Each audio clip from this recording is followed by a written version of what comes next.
Good morning to all. നമ്മൾ ഇന്ന് ഈ വീഡിയോയിൽ ഡിസ്കസ് ചെയ്യുന്നത് +1 ഫിസിക്സ് ടെക്സ്റ്റ് ബുക്കിലെ തെർമോഡൈനാമിക്സ് എന്ന ചാപ്റ്ററിലെ 3 ലോസ് ആണ്.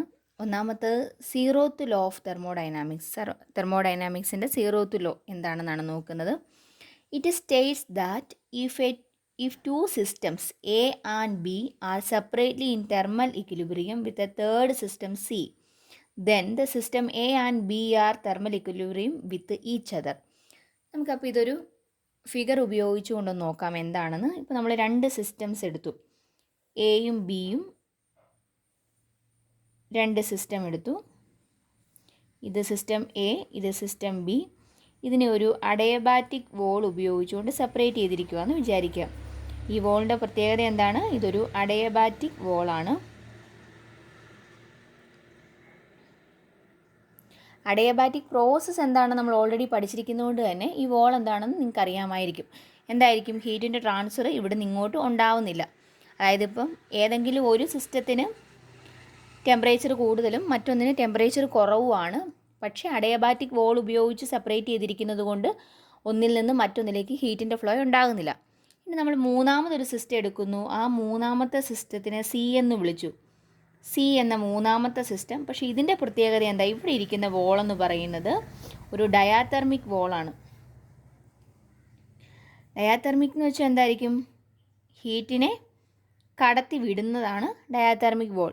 അങ്ങനെയാണെങ്കിൽ എയും സിയും തമ്മിൽ തെർമൽ ഈക്വിലിബ്രിയത്തിലാണ്. ബിയും സിയും തമ്മിൽ തെർമൽ ഈക്വിലിബ്രിയത്തിലാണെങ്കിൽ എയും ബിയും തമ്മിലും തെർമൽ ഈക്വിലിബ്രിയത്തിലായിരിക്കും. അതാണ് സീറോത്ത് ലോ പറഞ്ഞിരിക്കുന്നത്. അതായത് രണ്ട് സിസ്റ്റംസ് അഡയബാറ്റിക് വോൾ ഉപയോഗിച്ചുകൊണ്ട് സെപ്പറേറ്റ് ചെയ്തിരിക്കുന്നു, പരസ്പരം തെർമൽ ഈക്വിലിബ്രിയത്തിലല്ല. അങ്ങനെയുള്ള ഒന്നിനെ തെർമൽ ഈക്വിലിബ്രിയത്തിലേക്ക് ആക്കാൻ വേണ്ടി എന്ത് ചെയ്താൽ മതി? മൂന്നാമതൊരു സിസ്റ്റം ഉപയോഗിച്ചാൽ മതി. ആ മൂന്നാമത്തെ സിസ്റ്റമായ സി ഇതുമായിട്ട് കോണ്ടാക്റ്റിൽ വരുന്ന എങ്ങനെയായിരിക്കും? ഒരു ഡയാതെർമിക് വോൾ ഉപയോഗിച്ചുകൊണ്ടായിരിക്കും.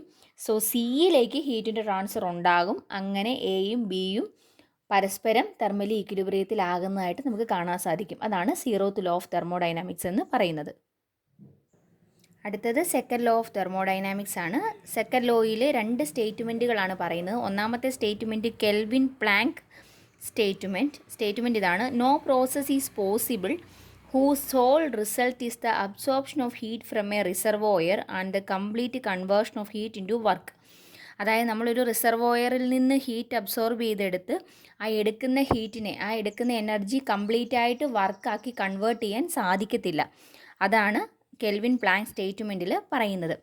അത് നമുക്ക് അതിൻ്റെ എക്സ്പ്ലനേഷൻ എങ്ങനെയാണെന്ന് നമുക്ക് നോക്കാം. അതായത് നമുക്ക് ഓൾറെഡി നമ്മൾ ഹീറ്റ് എഞ്ചിനകത്ത് പഠിച്ചു. ഹീറ്റ് എഞ്ചിൻ്റെ എഫിഷ്യൻസിയുടെ ഇക്വേഷൻ എന്താണ്? Efficiency is equal to Q1 minus Q2 by Q1 എന്ന് പഠിച്ചിരുന്നു. അതിനകത്ത് Q1ഉം Q2 എന്താണെന്നും പറഞ്ഞിരുന്നു. Q1 എന്ന് പറയുന്നത് സോഴ്സിൽ നിന്ന് അബ്സോർബ് ചെയ്യുന്ന ഹീറ്റും Q2 എന്ന് പറയുന്നത് റിജക്റ്റ് ചെയ്യുന്ന ഹീറ്റുമാണ്. അപ്പോൾ ഇതിൽ 100% എഫിഷ്യൻസി കിട്ടത്തില്ലെന്ന് പറഞ്ഞിരുന്നു. എന്തുകൊണ്ടാണ്? Q2വിൻ്റെ വാല്യൂ ഒരിക്കലും സീറോയോട് ഈക്വൽ ആകത്തില്ല എന്ന് പറഞ്ഞിരുന്നു. അതായത് റിജക്റ്റ് ചെയ്യുന്ന ഹീറ്റിൻ്റെ വാല്യൂ സീറോ ആകത്തില്ല.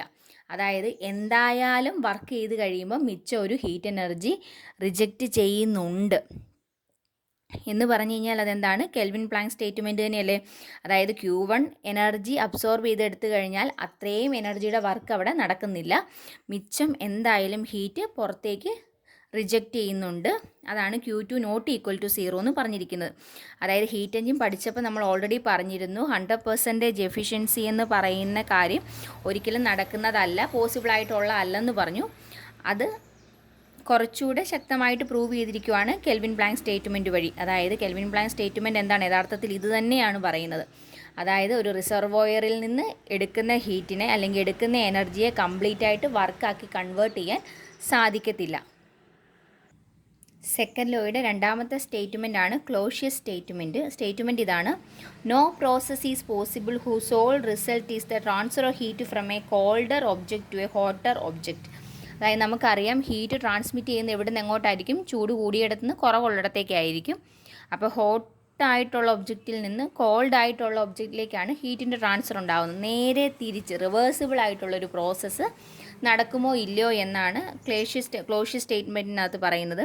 അതായത് ടെമ്പറേച്ചർ കുറവുള്ളിടത്തുനിന്ന് കൂടിയിടത്തേക്ക് ഹീറ്റിൻ്റെ ട്രാൻസ്ഫർ ഉണ്ടാകുമോ ഇല്ലയോ. അതായത് കോൾഡ് ആയിട്ടുള്ളൊരു ഒബ്ജക്റ്റ് അതിൽ നിന്നും ഹോട്ടായിട്ടുള്ളൊരു ഒബ്ജക്റ്റിലേക്ക് ഹീറ്റിൻ്റെ ട്രാൻസ്ഫർ ഉണ്ടാകുന്നില്ല.